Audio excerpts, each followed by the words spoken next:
and solving problems for everyday Americans. I think that's the reason why Donald Trump, who's gotten more than his fair share of that kind of treatment from the mainstream press, has risen in the way that he has in this time in the life of the country. The American people are tired of being told. We're tired of being told this is good as it can get. We're tired of being told that we'll solve these problems tomorrow. We're tired of being told by elites from Wall Street to Washington, D.C., how things have to be. I think Donald Trump, people sense in him a strength of leadership. They're drawn to that strength of leadership, and that's, I truly do believe, why we will prevail in this election. And he did have a record number of votes, and he seems to have shattered that ceiling of political correctness and seems to speak his mind. 65% of Republican voters feel betrayed by Republicans in Washington. Are they justified? I think in many ways they are.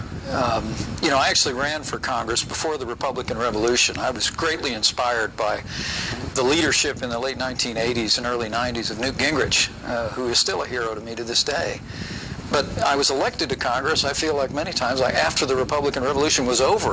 I arrived in Washington, D.C. in 2001, and bills like No Child Left Behind and the Medicare prescription drug bill, and ultimately the Wall Street bailout. You voted against those things. I helped lead the fights against them. Well, I got the list here. You voted against TARP. You voted against repealing Don't Ask, Don't Tell. You voted against the Fannie and Freddie bailout. You voted against Dodd-Frank.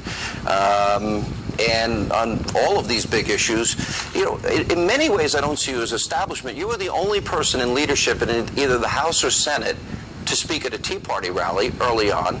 And interestingly, you challenged John Boehner for his job. I did.